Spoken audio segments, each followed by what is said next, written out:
How would you just assess the preseason, if you call it that, overall, and do you feel adequately prepared for conference play? Well, I don't know. There's always a little bit of uneasiness about being involved with this conference. There's some really good teams, and overall, there's been some quality wins. So I don't know about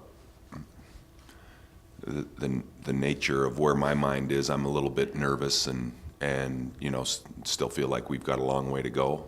We just had a terrific practice. We practiced for 2.5 hours, and I really like our guys, and they're diving into it. I think half of the issue for me is preparation, and the guys are prepared, and we're getting prepared, so you feel a little bit relaxed about that concept. But it's really the thought of the unknown with all these teams, and the athletes that we're about to face, and the pace of games and stuff.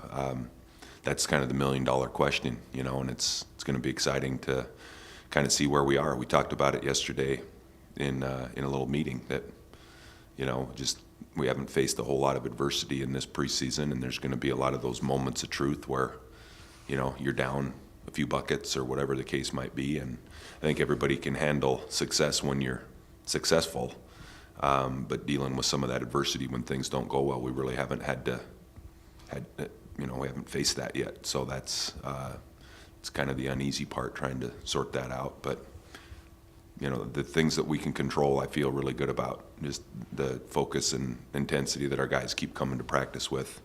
If you walked in and watched practice, you wouldn't know if we were 1-11 or 11-1, and I think that's a credit to the kids for just continuing to push on. Larry, can you break down the Pac-12 a little bit, what you've seen from the other teams? And I know you probably haven't dwelled in too much other than Oregon and Oregon State, but what have you seen from the UCLAs, the USCs, the other teams in the league thus far? Well, I'm not really up to speed on a lot of the newcomers to the league, but I think that's one of the factors that makes this league good, is there's a number of returners.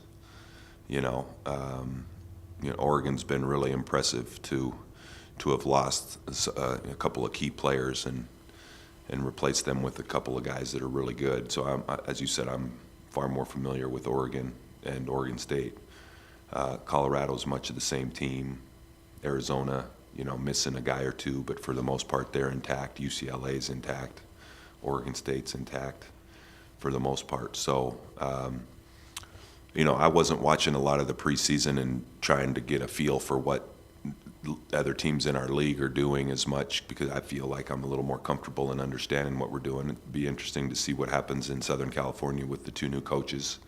But for the most part, the league is pretty much the same, and so it's been more of just trying to get through our preseason than looking at box scores. Now it's time for information. Drew's, I need to see some stats, and I need to see what happened in the preseason, kind of get the cliff notes. But I really didn't have a lot of time to watch individual games. I watched maybe 4 games yesterday, on and off, as I was watching Oregon State film.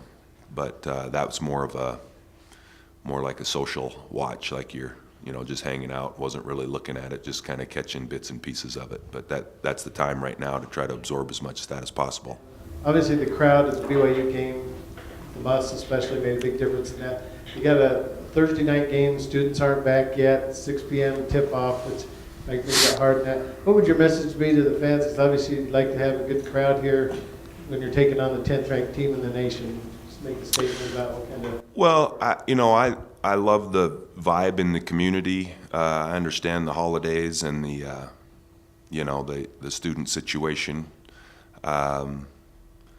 It's my hope that people are going to be interested. Anytime you can play a top 10 team, a team that hasn't been beaten, hopefully there'll be a little bit of excitement. I think of the 30+ thousand students that we have here, we have a number that are in the community, and I'd like to think there's even some Utah kids back on break that might be looking to watch what I hope is a good basketball game.